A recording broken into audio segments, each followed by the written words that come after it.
The summons to ride to Windsor from King Henry VI came as a shock.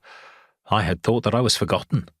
I had only been the king's guardian for a short time, and the Duke of Gloucester had quickly severed those ties. I had been closer to the king's mother than the king. I had also been closer to the king's father.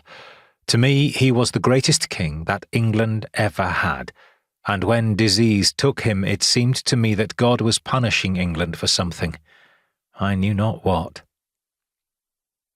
I no longer had a squire, and when the pursuivant had left, and I had read the missive which commanded my presence, I used my rock, my wife Isabel, for counsel.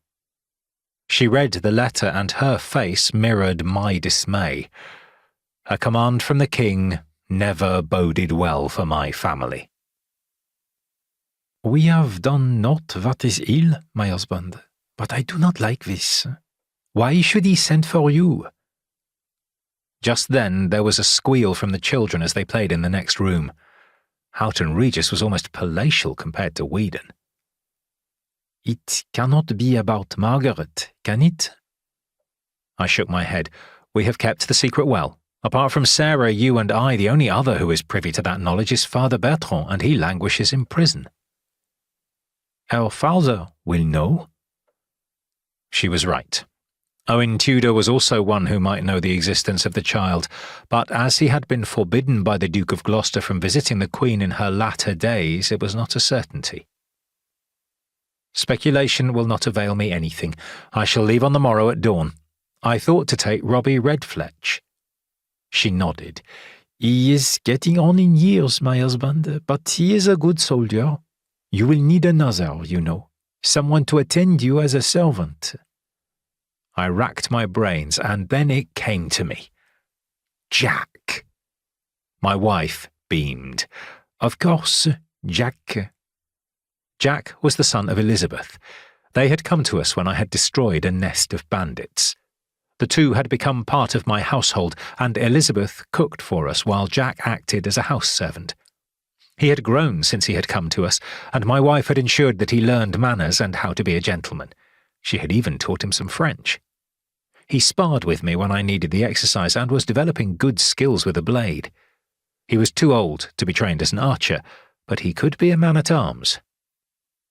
I called, for he was next door with the children. "Jack!" He appeared in a flash.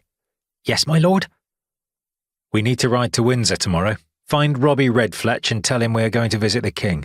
You will need riding clothes as well as clothes that are suitable for court. See Peter the horsemaster. I shall take Shadow." His face lit up. "Yes, my lord."